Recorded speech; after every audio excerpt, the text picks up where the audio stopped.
Hi, everyone. Welcome to another episode of the Common Lisp Study Group. I'm your host, Ron Baden with Atlanta Functional Programming. Today, we're going to be talking about part three in our discussion on efficiency issues in Common Lisp, specifically as part of our ongoing series of paradigms of artificial intelligence and programming, case studies in Common Lisp by Peter Norvig. Today's discussion is going to be focusing on delayed computations, which is section 9.3 of chapter 9 inside the book. For those of you who have been following us along, if you haven't followed us until today's discussion, I encourage you to first look at the previous two episodes on this topic of efficiency issues before joining us in this discussion. Additionally, for those of you who have been liking our videos, please like and subscribe to our channel, the Atlanta Functional Programming channel, for updated videos, not just on Common Lisp, but for other videos, functional programming related.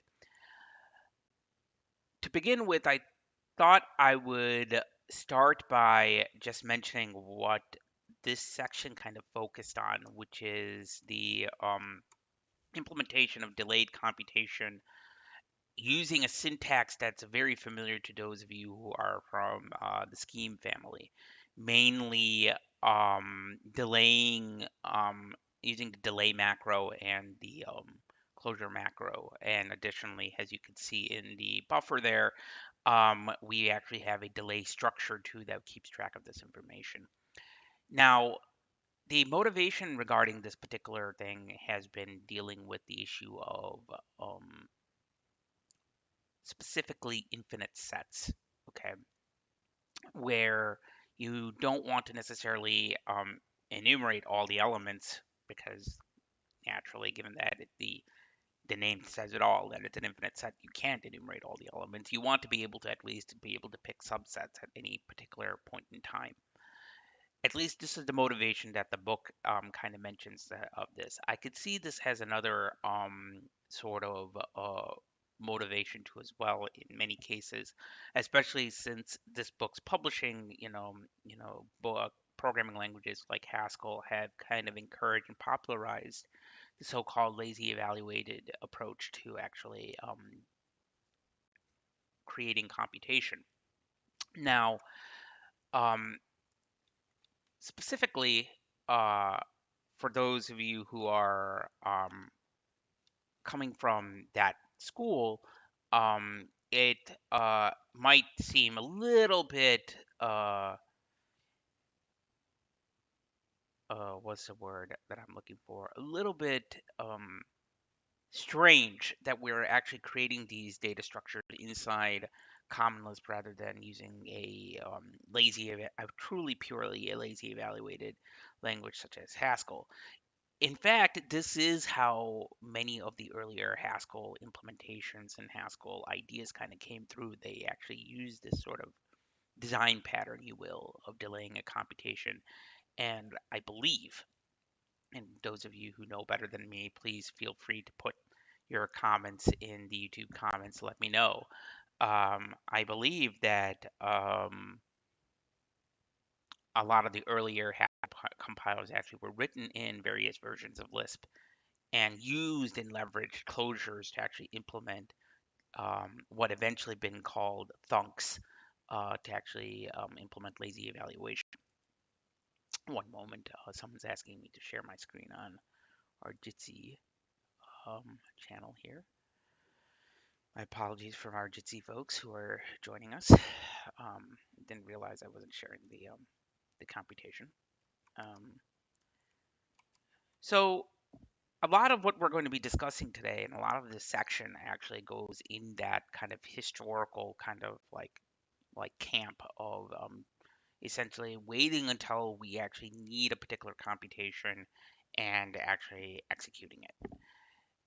What's important about today's discussion is mainly the use of this sort of pattern to actually create these infinite data structures, which we will be using throughout the next part of these our ongoing discussion inside of the different systems in Common Lisp, because In some cases, they do leverage infinite data structures in order to actually, accomplish particular things. Now, at the start, we have, kind of like these three main kind of like structures, if you will, or terms, you will. Okay, we have a structure to delay a computation, which ultimately, you know, represents a closure, all right, that keeps track of um, the value that's been computed and the function to compute it naturally. This structure creates a constructor, as many of you know, coming from Common Lisp, called make delay, that we don't necessarily want to call directly. So instead, what the book does is we to use the syntax that's most people are familiar with coming from Scheme. It ended up creating a macro that essentially hides this constructor and call it, respectively delay. And this all it does is it constructs a delay structure with the function or closure that actually ultimately keeps track of the instructions that were passed into the rest body to ultimately get executed when fun call is called on delay function. All right, which brings us to 1 second. Let me just go ahead and put that in our buffer. To force. And force, what this does is all it does is, as you can see, again, because we've created this delay structure, we ended up getting a automatic generated predicate to check to see whether or not a given argument is a delay structure or not. And if it is, it will goes ahead and uh, computes the delay function, which we'll talk about in a minute.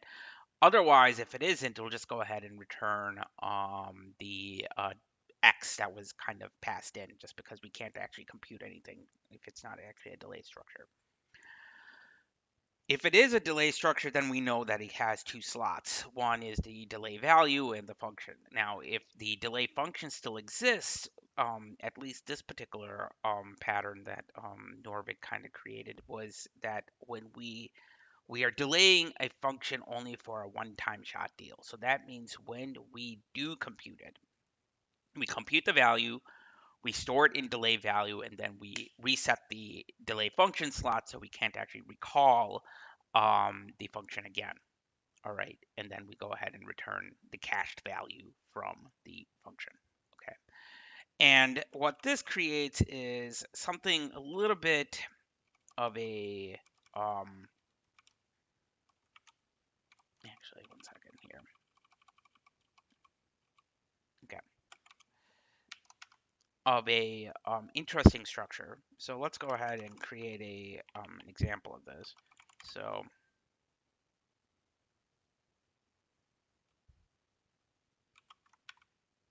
let's go ahead and do a delay in a simple case here.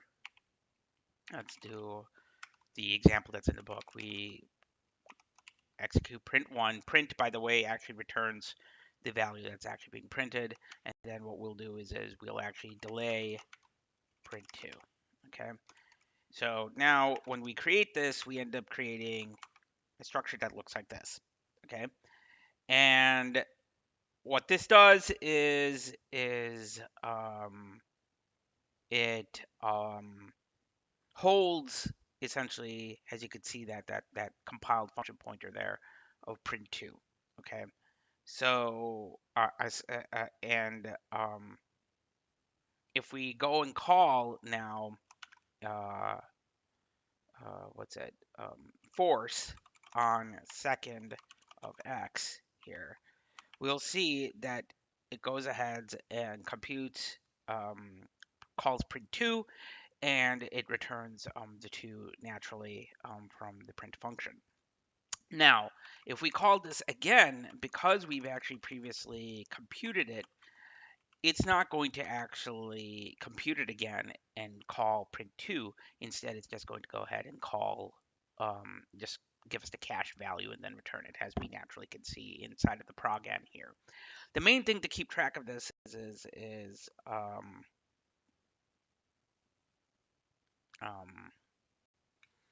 the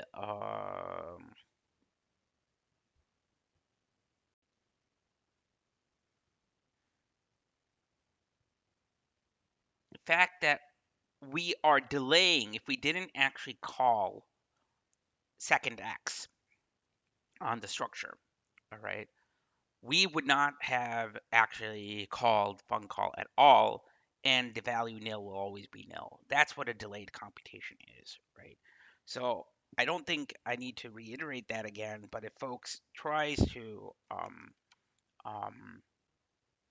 want to understand what a delayed computation, that's all it is really. It's delaying the um, the functions.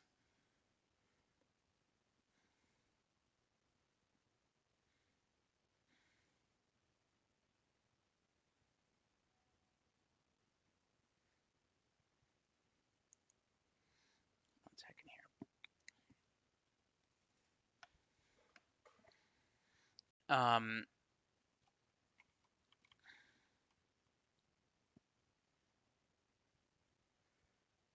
What's interesting about this pattern is this simple three delay pattern can allow us to create more complicated data structures. Now, the data structure that um, Norvig kind of mentions here, which he calls the pipe data structure, goes by many different names that he mentions here: delayed list, generated list, streams, etc. Although I'm the last one on streams, I have somewhat of a and this might be just because of the fact that when I'm thinking of streams, it's very different. I'm thinking of something that's more reactionary, doesn't keep track of the previously computed value necessarily. So you can't actually go and replay a stream. So replayable streams is a special type of streams, and that's kind of what he means by streams. Streams where you keep track of the cached values, of previously cached values, and you actually go be able to compute the previously cached values. But um, um, I honestly uh, have um,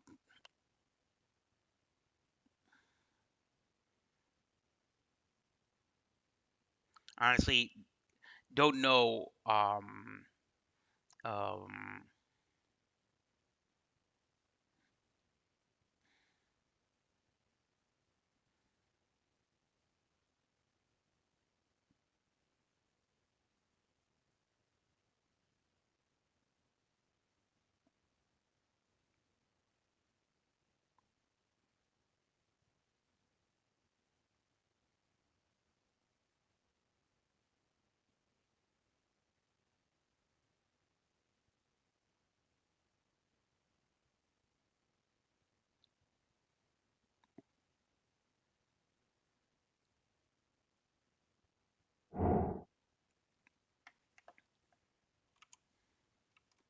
sorry about that. Um, I was trying to pass in. I was trying to set my phone up because I keep getting pinged on my phone. So sorry about that. So what I'm saying is that regarding streams, the previously the definition kind of changed in many ways, right? Most people, when they think about streams in a functional sense, they are thinking about replayable streams. All right. This is very different from streams if you are thinking about it in an I/O sense. Okay. Most I/O streams, okay, only keep track of the current event that's in the buffer. So whenever an event happens, until it's the or a specific input occurs or whatever, it's written to the stream and it's immediately handled. But it stays in the stream until it gets handled, after which it no longer is present in the stream. These pipe data structures that we're going to be talking about here in a bit, these data structures cache the results of previously computed calculations so that you could retrieve them quickly.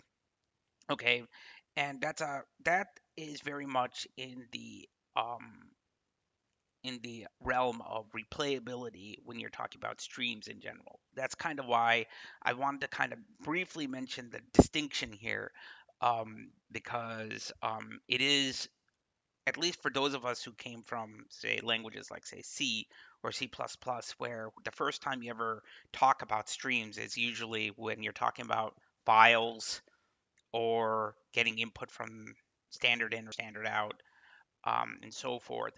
Those do not, as far as I know, unless there is some system out there that does this, do not actually keep the previously computed value inside of them.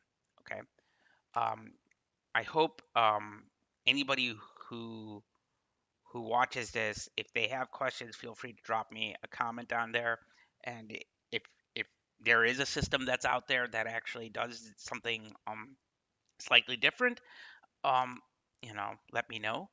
But this is kind of the definition that I'm currently going with. So because streams specifically in most systems, when we're talking about replayability and functional programming languages that implement this delayed competition pattern, they have a special meaning in Common Lisp because they're very close to, again, these I/O structures that we talked about, and particularly um, they are specific base classes that are present in the standard Common Lisp. Um, for the purposes of today's discussion, we're going to name these pipes. Okay, but the idea is still fundamentally the same. You have a head. The head will keep the current cached value or currently computed value. The tail is going to be the delay, the actual closure that keeps track of the next computation. Okay, so we're gonna create this macro that actually creates effectively this quick data structure here. Now, to end the computations, we need something to kind of have it to be equivalent to nil. We need to check if nil, but we don't necessarily want to use nil because that's going to be potentially make things a little well. It's not domain specific, right? So it's very general, right? When you're talking about stuff with nil. So he ended up creating this constant called empty pipe to actually go in uh, when we talk about empty pipes, we actually literally can write a function to check to see if this is an empty pipe or not. This could also have been a predicate, by the way, I'm gonna argue that I think a predicate function would have been a little bit better, but for the sake of folks who are following the book, we're gonna go ahead and use empty pipe. Next, we need to be able to talk about get the first and the rest of these situations. Now, you could use first and rest directly. Again, we the book kind of leverages this head and tail sort of philosophy for the pipe, just because it's it doesn't want to uh, uh, presume any sort of knowledge of the underlying language. And if you end up implementing this in another programming language, you could use head and tail yourselves, and then use whatever equivalent of first and rest is in your language of choice to actually implement these patterns. Okay, so let's go ahead and put these things together. So we're going to grab this. All right. So now we can start chaining things together, but we need to be able to really, and this is not really a chain. What this is we need to be able to grab, in this particular case, inside of a pipe of computations, a specific computation. Okay, so this is grabbing the ith element, zero-based indexed, of the pipe. So, and all this is doing is checking to see if we are grabbing the first element. That means we're grabbing the uh, currently computed value of the pipe. Otherwise, what we'll do is we're going to go ahead and compute the rest of these pipes by just calculating using the tail, which is essentially calling force, as you can see on line 38, and then we're going to decrease the counter. Okay, this is just your standard tail recursive function written to computing the pipe element. Okay. Now with this, we could then create just this really the constructed make pipe and pipe element. If you want to use first and rest or head and tail, it doesn't really matter. Although ideally you should use head and tail here just because tail really specifically means force rest. Okay. Just using these functions, we can now start implementing infinite sets. Okay. I want to I want folks to recognize this just because this is the simplicity of just doing delayed computation. Um, you could write essentially a bunch of basic functions using closures and a tail recursive function for your particular data structure in hand, and you should be able to just, traverse a lot of infinite data structures pretty quickly, pretty easily. All right. And with this particular pattern, and you'll see this in a minute when I run the integers example, this will allow you to also access the cache values immediately. All right. Um, an example of this implementation is the sequence of infinite integers. This is again integers. For those of you wondering why I didn't just make something like infinite ranges, where you can do a start and end in a function, the book kind of provided this, but you think of this kind of like the same pattern if you really wanted to. You could extend it in any sort of way. We're going to deal with integers right now because that's kind of what the book provided. Um, but this here is all you need to actually go and create an infinite sequence. Okay, so now that we have an integers here, we can actually go ahead and create a basic set of integers. All right, now I'm going to use star star star here. The book, for those of you who it tried to create a temporary variable for this. Um, I could actually go ahead and do that too as well. Here x star, just to keep track of it. You can see that it hasn't been computed yet. And what we'll do is we could do pipe element x and 5, and we could notice that this is pretty quick now every time we call it again. But what did we actually compute is actually pretty interesting here. Now, to show you this, I'm going to have to kind of increase my buffer here. The way our current data structure is set up, you're going to see that this calculation comes at a fairly expensive cost, which is the way we designed this structure.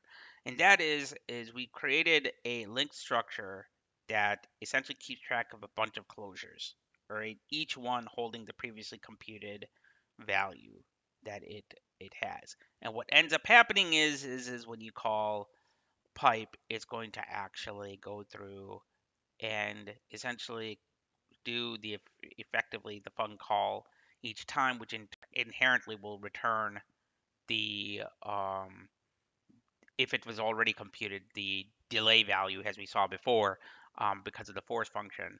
Otherwise, it doesn't. So this is going to become, although this is a very fast computation once something's been previously computed, it's fairly expensive in terms of spatial memory, right? Because the spatial cost can grow linear to the number of times you actually call this function, right? So one thing to note about this particular pattern is the fact that we are ultimately calling the lazy function, um, what's it? The lazy function um, multiple times, and we know more importantly that this is going to be inherently lazy anyway.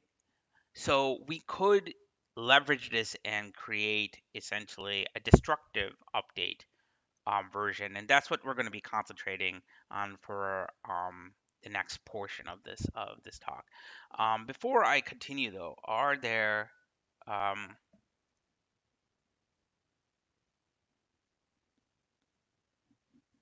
are there questions on this basic idea?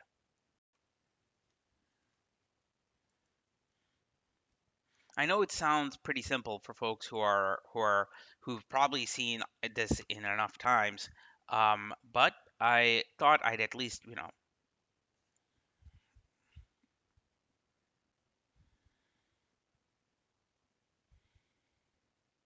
I thought I'd at least bring this out. So let me just wait a minute just to see.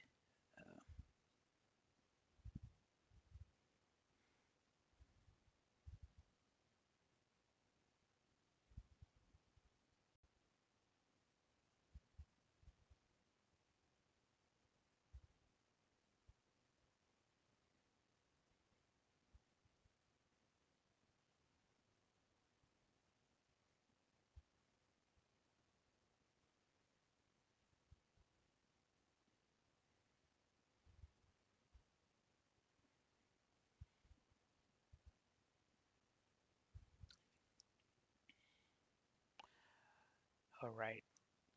So let's talk about the next things. Now, this is something that I was trying to grab from the book, but I will go through um, this probably in real time as we do this. Okay. So one is in order for us to do these destructive updates, we need to first create a new pipe function. Okay. This make fi what we had before.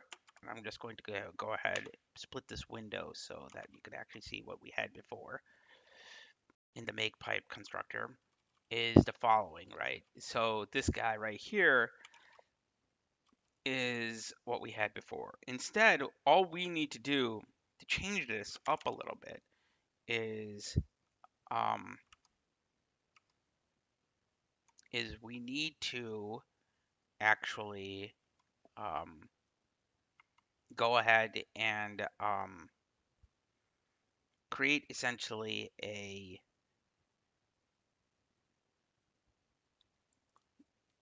closure, but instead of doing the delay here, um, we are going to actually, I take that back. We're going to have to do the delay because that's going to construct the, yeah. Okay. So that's what we're missing. Okay. All right. So what we need to do is simply wrap this guy, if I understand this. So this is what the book had, but I think this is a mistake because the fact that um, this here, if you call this, so I'm going to show you what this is and we're going to debug this in real time. Okay. So this is basically a closure with no arguments. All right. We have our head and the tail just like we had before. Okay. And the whereas before we were calling delay directly, we actually have a closure that delays this, and it goes ahead and just constructs the data structure. So if we do it this way, and we just simply do what we had before with integer, okay, let's go to integers, which we see here. We need to go and we shouldn't necessarily need to recompile this, but let's go ahead and do it. If I set f(x) to being integers 0, and we look at x, um, you could see that the coulter is just going to be this lambda in integers, and it's just going to call integers again. Okay. And with this, though, we can't just, we we're not done yet. We can't actually go ahead and call tail on this because technically, if we call tail on this guy and we do pipe element, you're going to see an error. Okay. And the reason for that is um, the function is in actually of type list.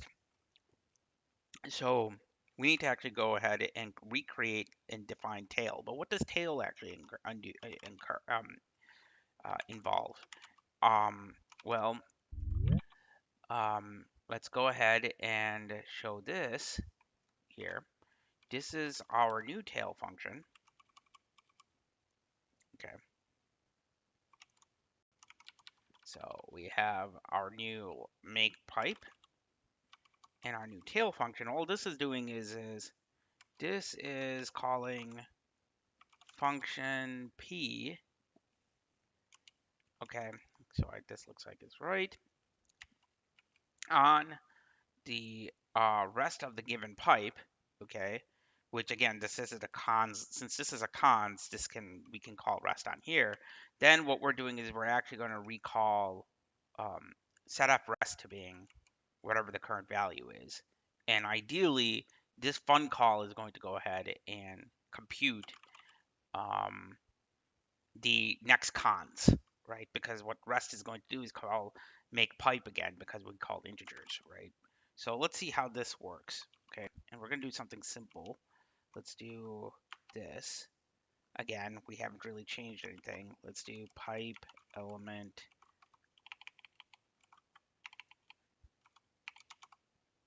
x1. Well, let's do 0 just for starters. 0 works, obviously. If we do 1, what happens? 1. What is x now?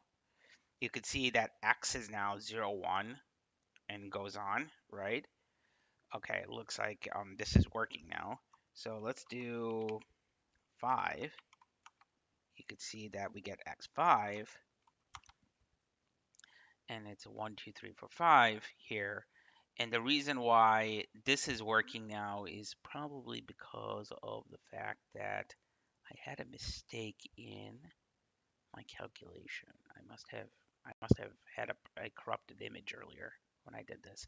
Okay, so the difference between this and the delay is we're no longer actually using the delay. If you notice, we're not actually using the delay structure that we've created with delay value and so forth, right?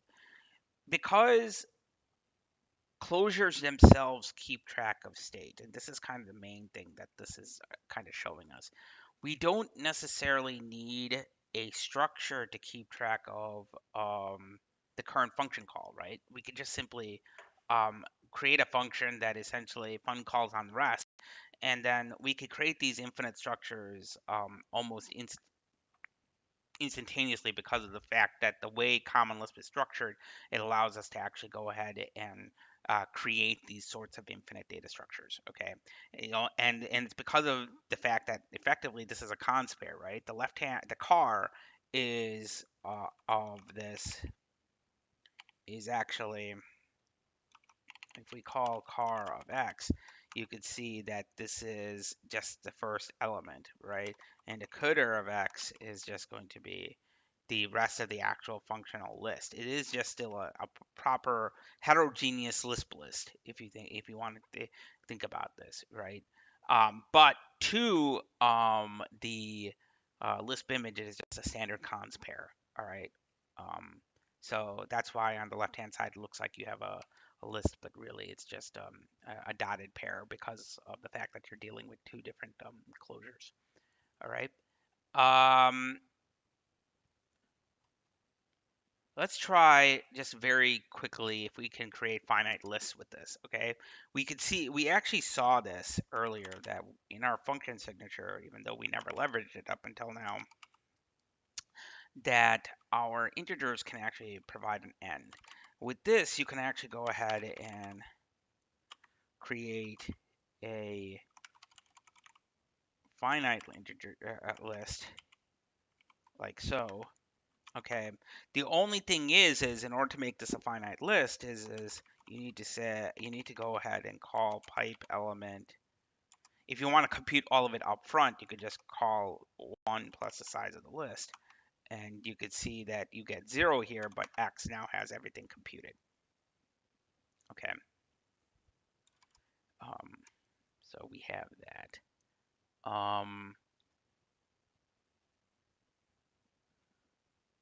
Now, the nice thing about this is uh, we're building the data structure to only hold a subset of that which we need in memory.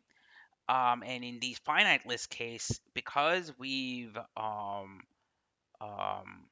actually created this closure, um, garbage collection will recognize that the closure is no longer needed, and it's much and it'll clean itself, which means this version over time will actually use less space. Um, because an evaluated list, a completely evaluated list, will be, a proper Lisp list, and it will be optimized as it can. But um, the efficiency is at the cost of creating, the standard software engineering practice of creating complicated abstractions out of simpler ones.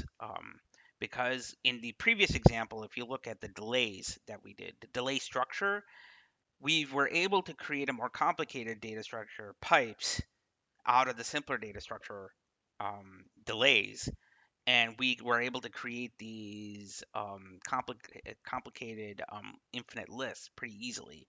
But the cost of those, as you saw earlier, was essentially two pointers plus, at the cost of a single integer, which is about 4 bytes, right?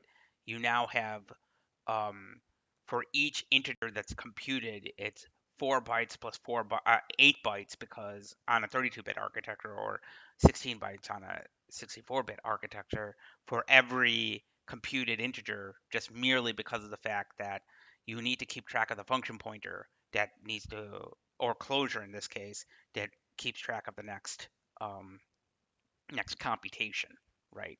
So this effectively while it did make it a simpler and more efficient data structure, because we weren't actually using composition, it is not a it's more of a refinement. It's a more of an optimization, a known optimization, than something that's composable. Okay. Um, the rest of the chapter actually goes through, or section goes through, really, um, utility functions that we can build on top of these functions. So before we start discussing these utility functions, does anybody have questions regarding the difference between um, uh, what we saw earlier on the delayed computation version versus um, the more efficient version that we saw now? I will like to point out that I believe, and again, I'm not an expert in Haskell, so the Haskellers who are watching this stream, or anybody who knows a Haskeller who can watch this stream, please let them know to write comments and let me know if I'm making mistakes about some things about Haskell's internal implementations. But I believe that for some infinite lists, when you start, essentially using, some of the utility functions that they've created, you have this nice ability to actually uh, create these finite, very fast, very efficient representations that no longer actually leverages the thunk after a certain point, just merely because of the fact that the computation or pipeline that you've created is completely fully evaluated. Um, this is my understanding.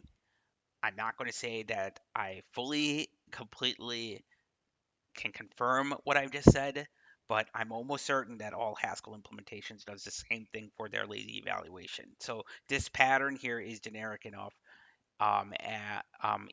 in the destructive implementation, that is, compared to the more functional version that we saw earlier, that it's used as an optimization pattern even in more pure functional languages like Haskell, or so. Um, but if anybody else has any comments or questions, by all means, let me know.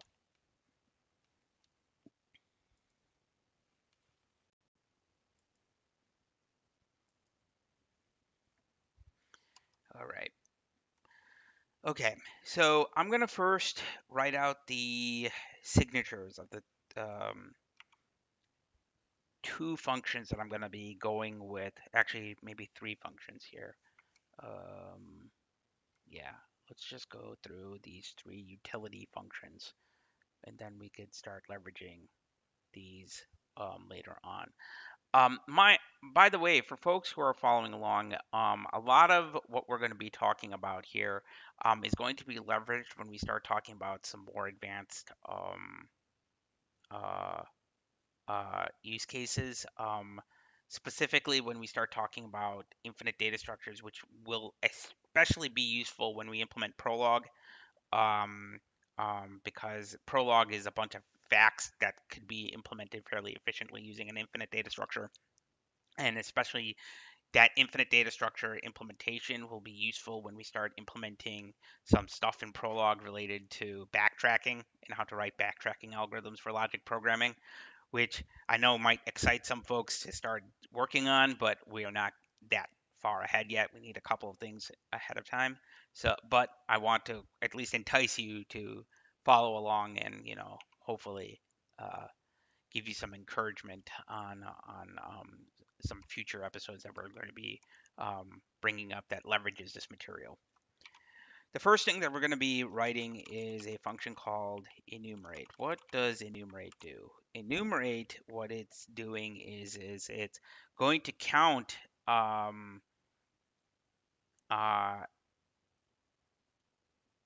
all the well, it's going to go through all the elements of the pipe and then um, count particular elements that by applying a function that's been uh, a key function to see if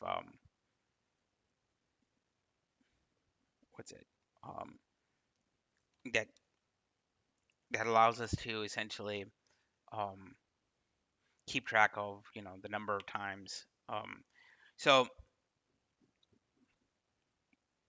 so what this is allowing us to do is this is kind of this enumerate is kind of a well, let's just go through implement it first, and then I'll go through what it does.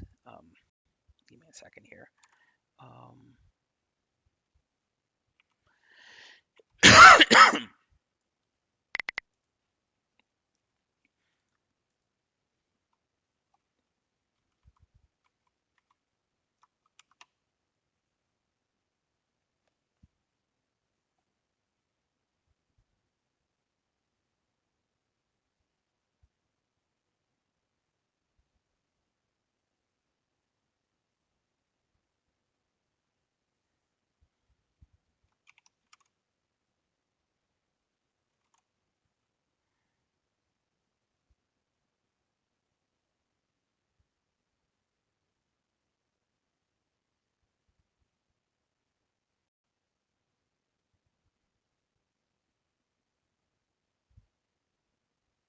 okay, I'm missing something here.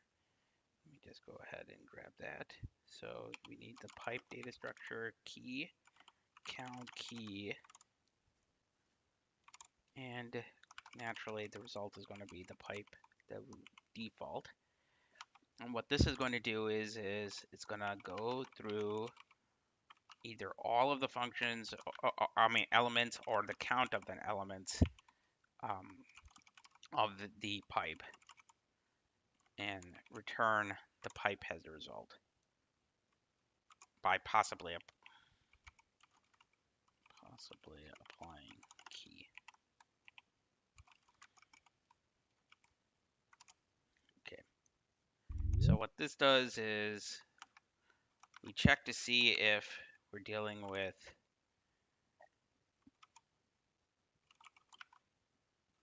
and this is the reason why we defined the empty pipe earlier. Okay. Although really null pipe would make just as much sense.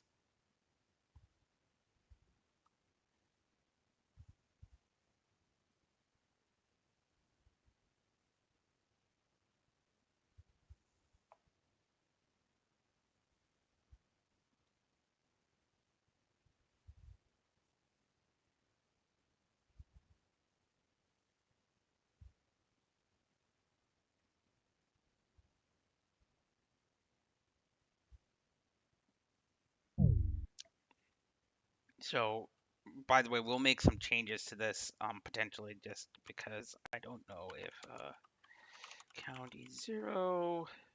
Go ahead and return, oops, result.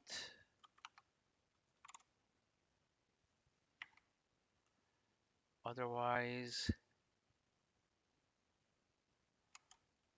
we're going to go ahead and run potentially, unless we are dealing with a null key, we can apply uncall key on the head of the pipe.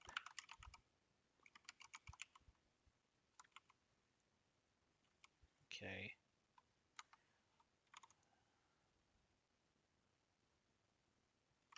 And what we're going to do is now we're going to enumerate on the remaining.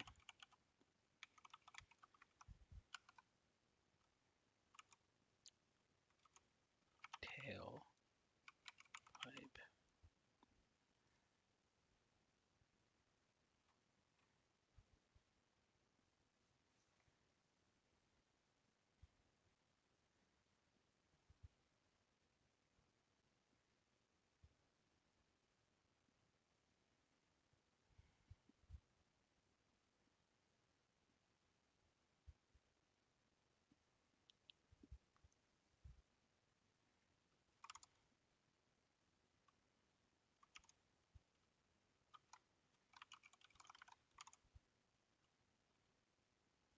Okay, so if count, go ahead and decrease the count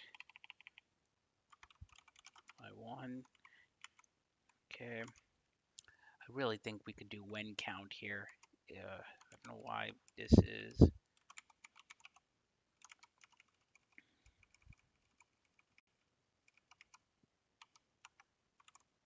no reason for that there. And then key, and result. So what this is going to do is, let's go ahead and create a version, set fx to being make pipe, well, not make pipe, integers 0, okay. And now let's enumerate on x count, let's say 10, and no key, all right, just for the sake of example. And what this does is you can see that we've constructed the first 10 elements, and we still return the fact that the closure is remaining there. Let's go ahead and try one other thing. Let's enumerate now x count 10 key. Let's make lambda to being print. Okay, and see what happens. And you can see that we could print. So what allows us to do is we wrote a tail recursive thing that will essentially iterate through an X number of values or compute X number of values, potentially in some cases applying a key on this. And we'll leverage this, I believe, in implementing um, uh, some other particularly interesting. Um, you could potentially use this to actually maybe write like a map, you know. Although we have a more efficient map that we're going to also implement for pipes later on. That's another utility function this calculates through. But if you want to quickly use this, you could certainly do so, because you could do, I believe you could just do this, and this now is going to change destructively, I believe. No, it doesn't. Okay, nice. Okay, interesting. So this does not actually change anything. Oh, well, yeah, that makes sense because of the fact that we're not, this is returning, what I need to do is this is actually not going to modify destructively that, because it's a functional based thing, right? It's going to apply this function, as you can see in the enumerate, by doing a fun call. It's not doing a set f on the result. Um, so here, this is going to be different, but it's just computing the squares. Um, but if you wanted a real map function, we're going to have to change it up a little bit and create essentially a new closure, right, to do this.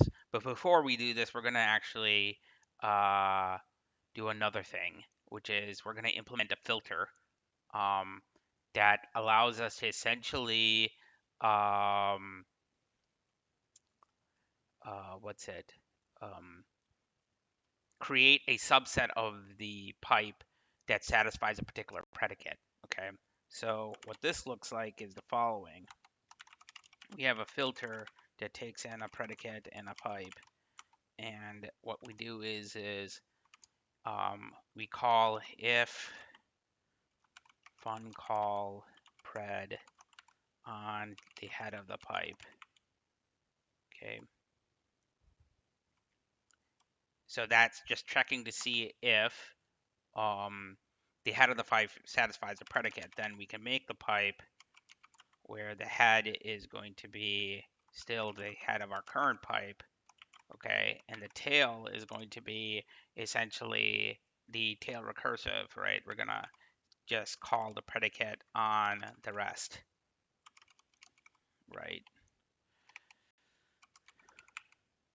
Okay, and let's go ahead and put this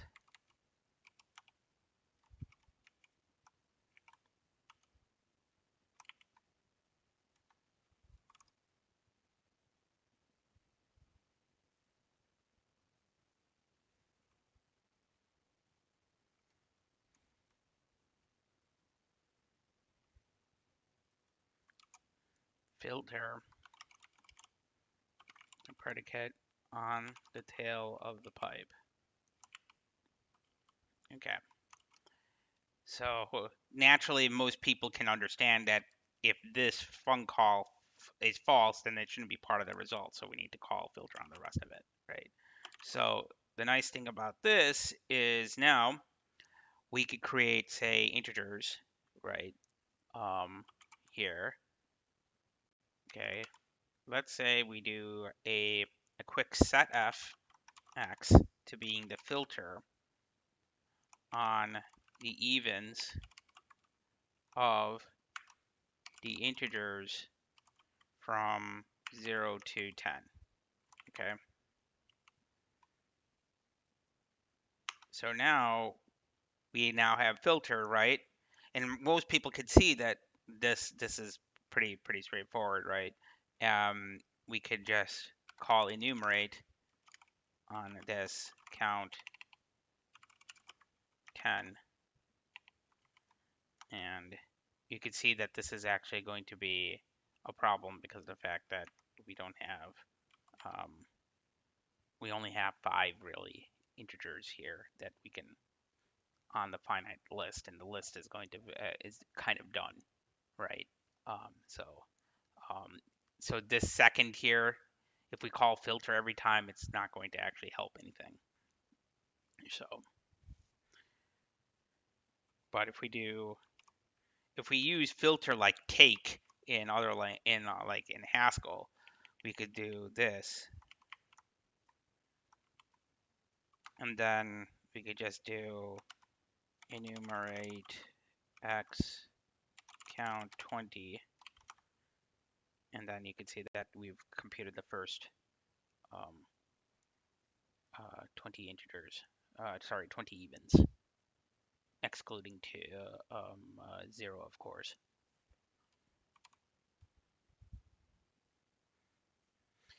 All right. So the next thing that we're going to be covering is naturally, you know, an interesting problem that this pipe data structure can give us. Everybody has probably learned or heard of the sieve of Eratosthenes algorithm that's typically shown when we're computing or learning to compute uh, like in parallel programming because it's typically implemented in parallel programming. But you could actually also implement it using an infinite data structure if you have the ability to create an infinite data structure. So in this example, what we do is we can actually compute the sieve by just creating a pipe, okay? And we make the pipe. What is the head of our pipe? Well, the head of our pipe is just going to be the pipe head that we provide here, okay? Um, because this will allow us to, if we want to try different, because the sieve of Eratosthenes, if most people don't remember, is basically the stream of primes. So you could necessarily create a sieve starting at any portion of the prime number sequence. So what this is going to do is this constructor will allow us to pick our primes. Um, so if you say start at 4 and pick the next prime, it'll then pick the next prime after you know the sieve gets started. And this is a pretty simple sieve. Um, the now that we have filter available to us, what we're going to do is we're going to write a filter on the following lambda. It's going to take the value that we have, and we're going to just check to see if this is mod. If the mod of x and the head pipe of x, head pipe, is not equal to 0. Okay, because if it's not equal to 0, then if it's equal to 0, then it's divisible, right? If it's not equal to 0, then um, uh, it's not divisible. And we're just making sure that it's we're gonna grab like the I think this will actually get everything um, that will be immediately 1 essentially. So it's not going to try and wait until it's um, not 1. Okay. Um, so this guy is good. This guy is good. Let's go ahead and put the pipe here. This is the filter. Okay. Know why this is okay. So now let's do setf x on a sieve integers starting with 2. The reason why we're starting with 2 is naturally when you put 1 in there or 0 in there, it's going to end up potentially adding 1 as being a prime and 1 is not a prime.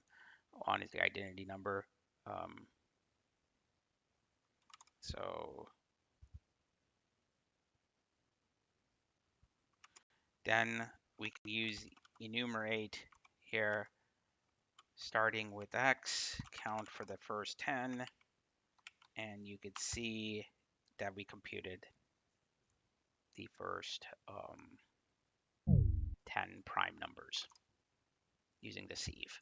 And the beauty of this again is because we're using delayed lazy evaluation, we don't have to worry about, we're only going to compute those that we can compute immediately. All right. Um, the next two functions that we're going to be talking about is essentially the map functions that we could create.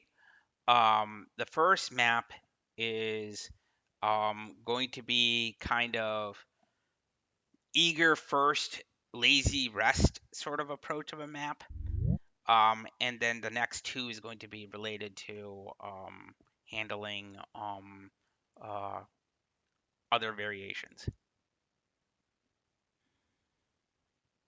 Okay, so there is a comment here. Prologue is a bunch of facts and logic, so it destroys. Okay, whoever made that comment, I'm not entirely sure what you mean by that, but yes, I guess. I don't know what that means, but okay. Um,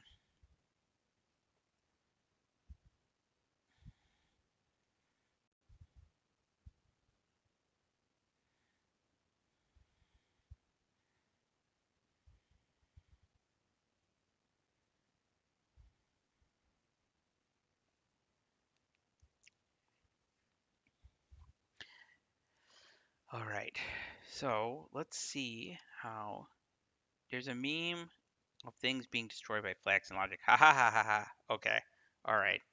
That that very funny. All right. Let's go and talk. All right. There was the comment is talking about a meme that I was not familiar with, but okay. So let's talk about the first map function. Okay. Um, uh, and I'm just going to go ahead and write the map pipe the way it was written. We have a function of pipe. Okay. And what this is going to do is it's going to check to make sure that if we are dealing with an empty pipe, and honestly, at this point, I'm just going to say if our pipe is null, okay, um, because this is equivalent to EQ pipe, empty pipe, okay, and I should really just write a quick here defun empty pipe p, because if we're going to keep writing these empty pipes, we could do several. This is basically what the equivalent is. We could also write it this way: defun empty pipe p EQ pipe empty pipe, just following what Norvig uses as a pattern. I'm going to prefer the other one just because of I feel like this is probably faster. Oh, wait, sorry. I forgot to provide pipe. There we go. Compiled and loaded. Okay, so if empty pipe p, okay, pipe, then empty pipe. Okay, now this kind of makes things a little cleaner. Otherwise, what we're going to do is now we're going to make a pipe, okay, where the head is going to be a fun call fn on the head of the pipe, okay, um, and we're going to call recursively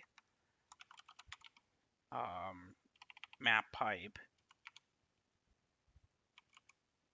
oops, pipe fn on the tail. Okay, so now let's use this to create our squares that we were trying to create earlier. So let's do def parameter squares map pipe lambda x.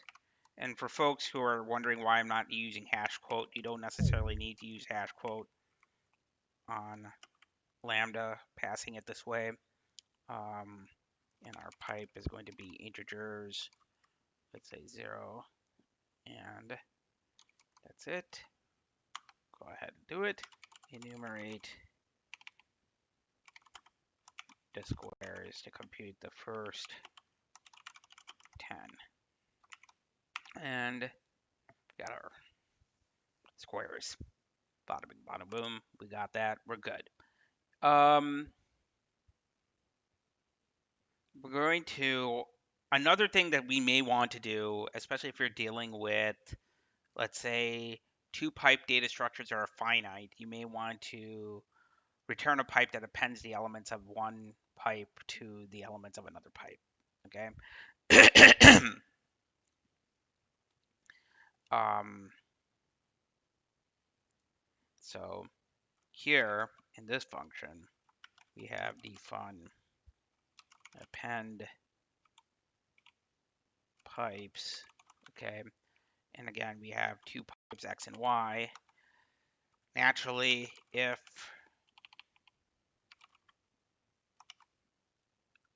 x is an empty pipe, we just need to return y. We're good. Otherwise, we're making a pipe, right? Right? Whose head is going to be the head of x because we want the start of x, and the tail is just going to be the recursive call to append pipes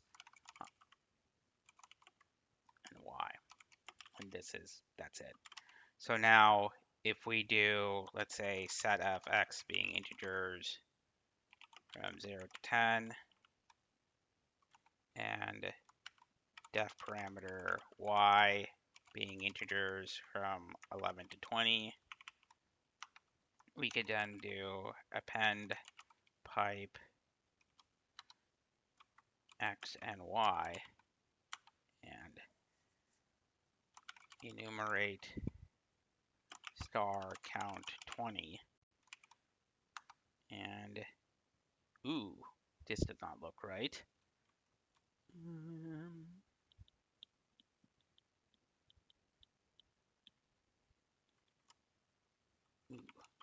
So it doesn't like, maybe I have to do it this way. That's interesting. QX.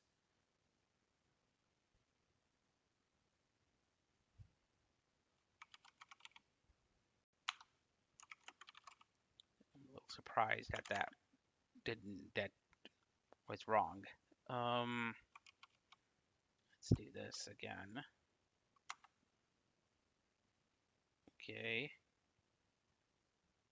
Or let me try this. Def parameter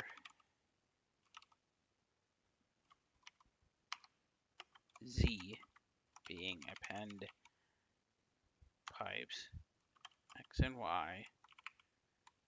And let's see what happens when I do enumerate on z. It might be the fact that the previous history is wrong.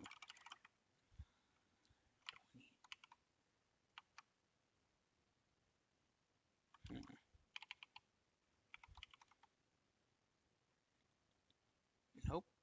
Here's a problem with that call. What did we mess up? Let's see here.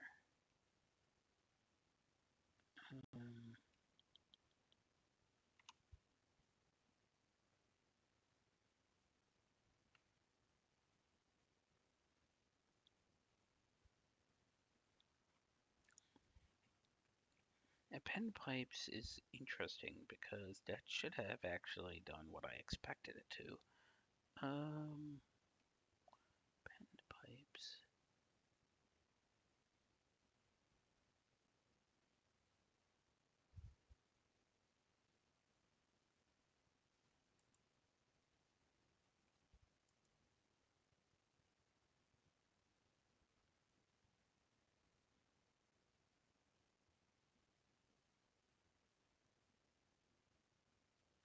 Oh, I see what happened. Because I made them into two finite lists, it didn't like doing that. Okay.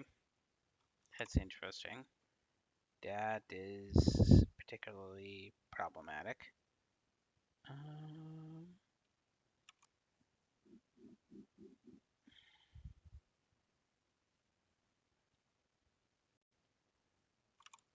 so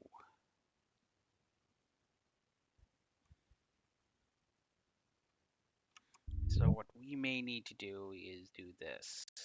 Let me see here.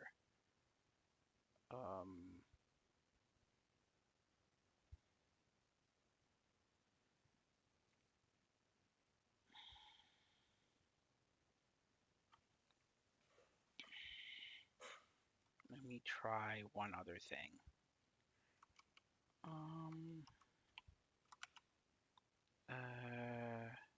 Okay, so what is x? Okay. So x and y is not, okay, so let me try one more thing here. So let's first reset 0 and 10, and y being 11 and 20. So y hasn't been computed yet. Okay. And z is going to be what we just attempted earlier. Okay. So now let's just call enumerate z for count 5 and see what happens.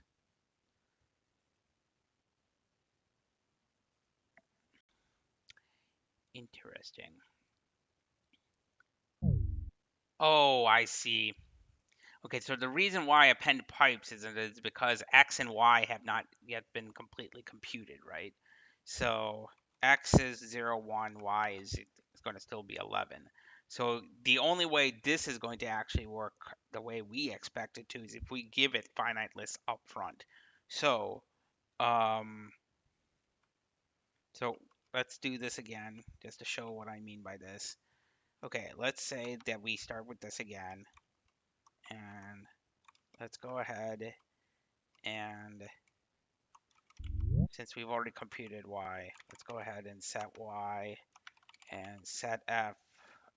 And before we call append pipes, let's do enumerate x count 11.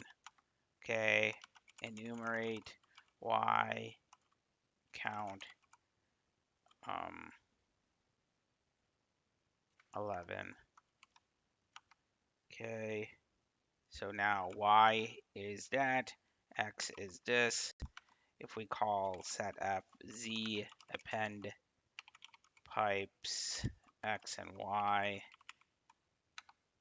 see what happens, and we do enumerate z count 20, what happens? Ooh, that is wrong. Yeah, there is something going on here. But I hope you guys see what's going what the issue here is. It's because in append pipes, um,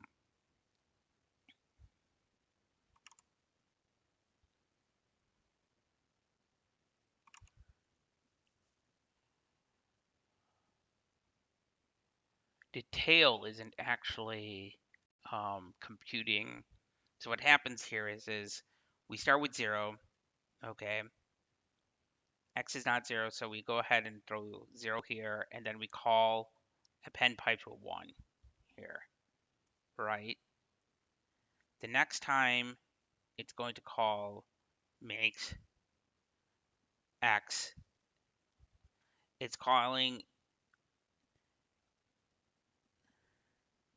it should be creating a pipe with tail 1, which is 2, but it's not because the fact that tail, which is being called here,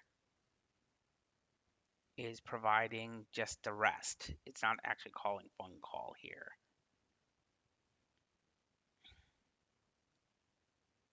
It's just giving us the cached value instead of actually calling the rest of the function, which is interesting. I have to I have to understand why that's the case. That's a little interesting. This should have worked the way I expected it to.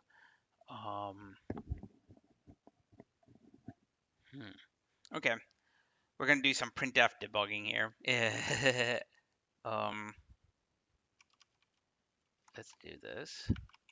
Print. Let's see if I can at least print. Print.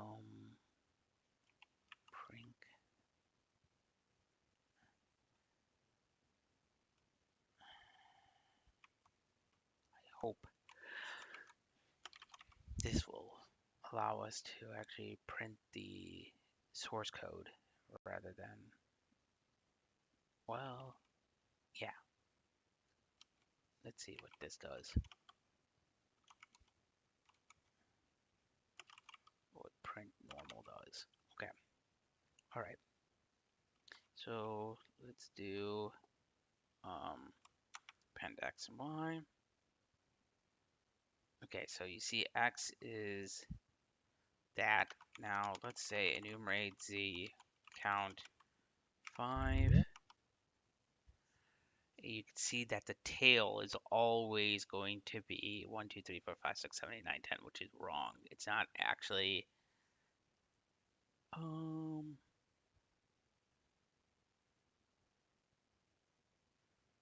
so what is the tail of x? Got it. It's because I'm using x twice and it's shadowing my x in the outer scope is shadowing the inner scope. Okay, let me change this up a little bit. My apologies, folks. RA, RB, RA, A, B, RA,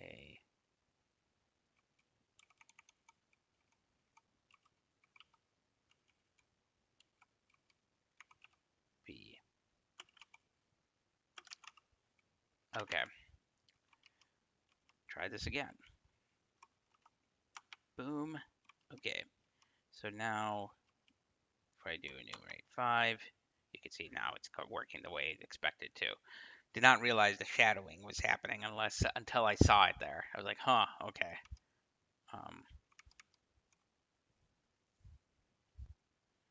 So that's that. So let's go back to, so lesson learned.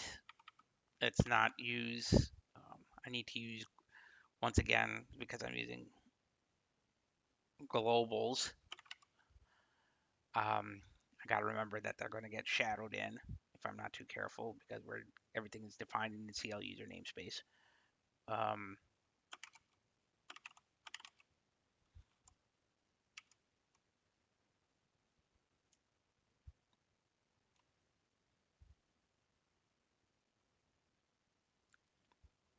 Okay, let's do the next one, which is not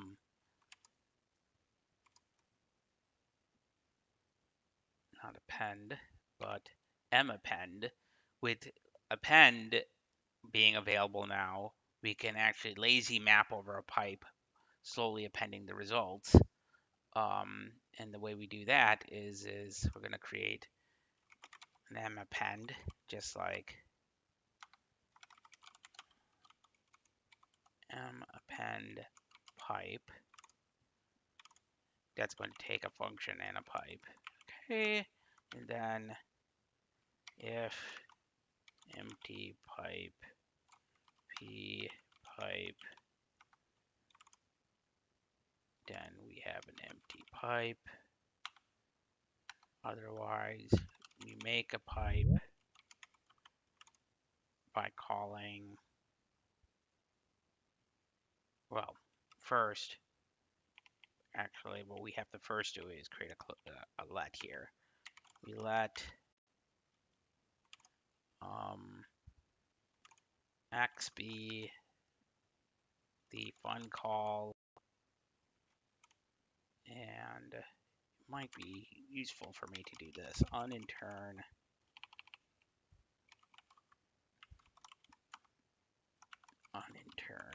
y. So x is not bound, y is not bound. Perfect. Okay. This is very useful to unintern sometimes. Okay. Fun call head pipe. Okay. So now we have our head.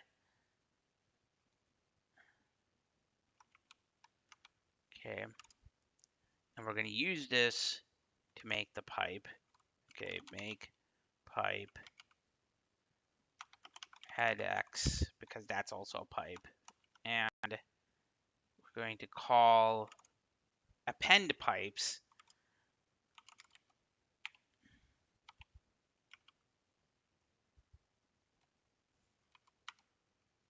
on the tail. And this is the more important part, the append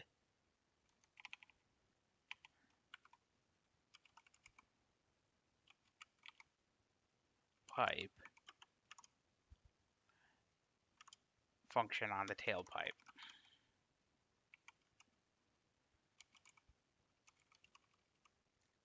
What the hell? Hold on. I must have done something here. Let's do this again. One call head pipe.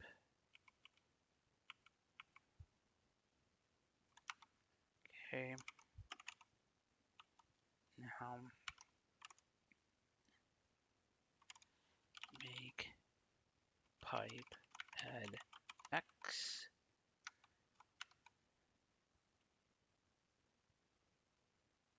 Append pipe tail X. Append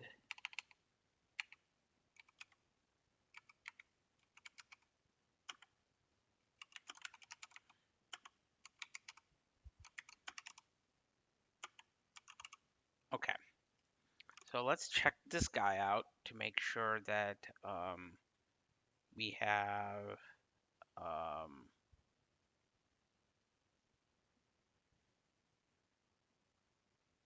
kind of what we were computing before. Let's see, actually. Append pipe lambda X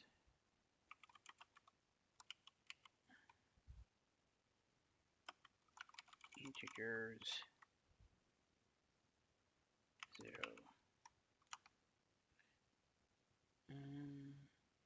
Oh, right, because of the fact that this is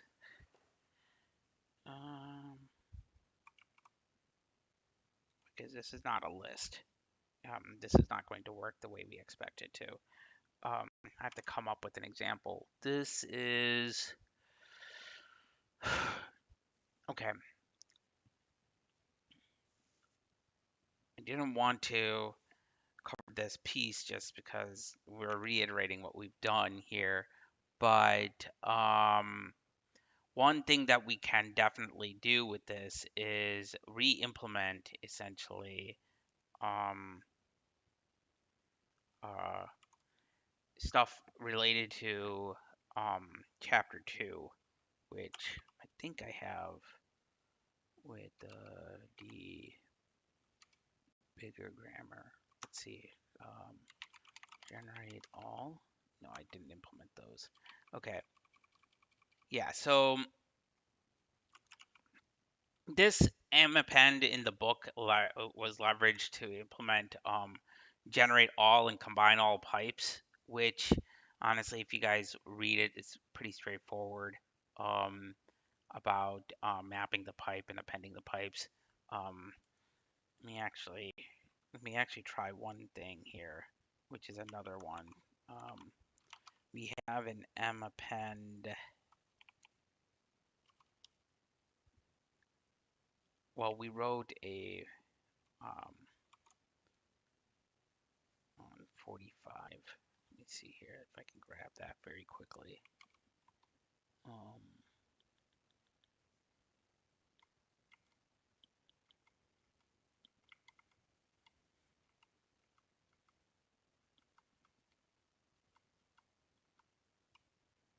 Let's see if I can get.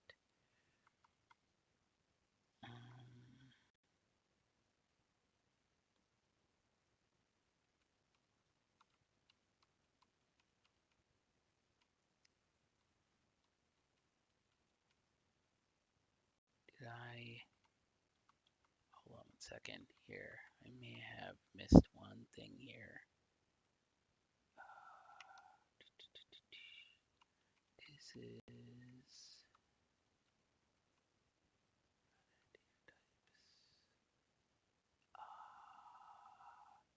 right.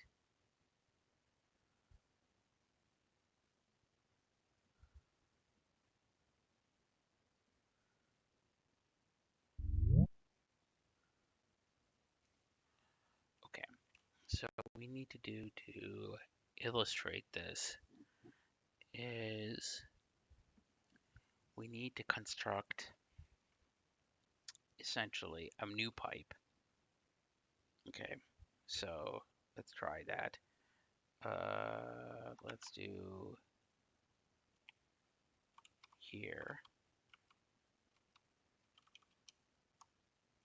Instead of integers here, we gotta do make pipe where we have a list here, and then the tail is going to be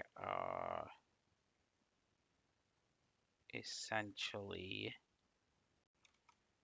for the append case, we're going to have to create. Wait, let me pull up the integers version here.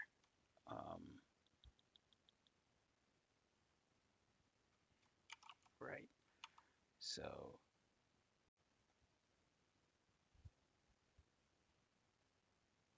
the tail is going to be a computation that effectually, yeah.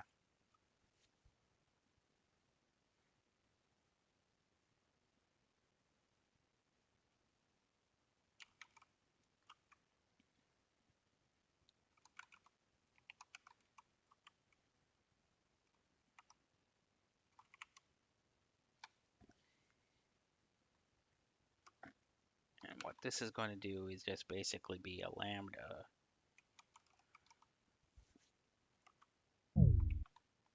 that basically does the following.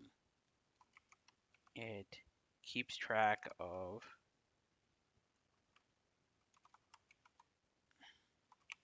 the increments every time it gets called, and then just returns itself.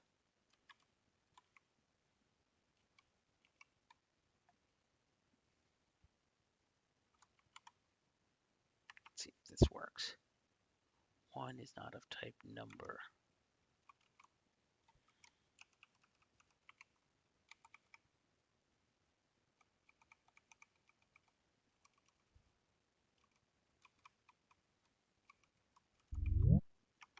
Let's see what happens here.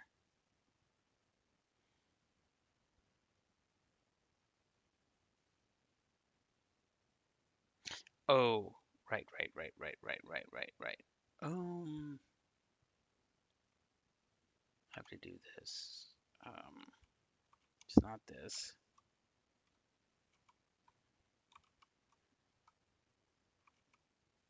Okay. Here, I have to do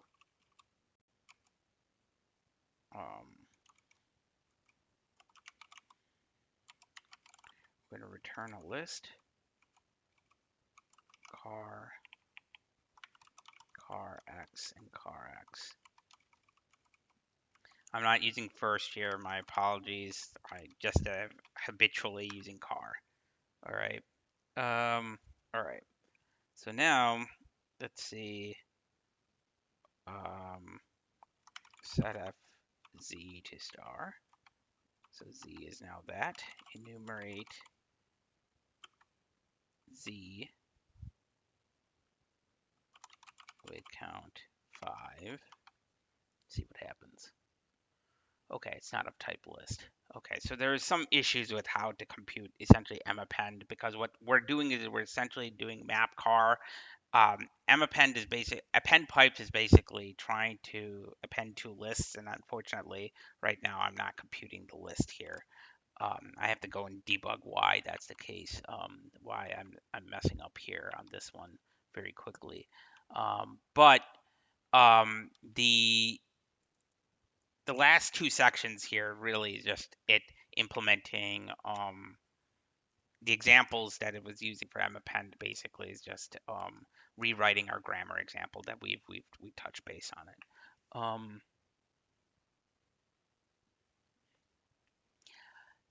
And that's it for um, today. Um, this is okay. So there's a question here. Um, if you guys are looking in the book, in the PDF, uh, it's page 302 in the PDF. But if you're looking in the generated EPUB, I believe, um, or even in if you're using the markdown files, which are available as part of the source code in GitHub, that holds all the text for the book. It's actually right before the exercises in section 9.3. Um, the title of the section is called Delaying Computation.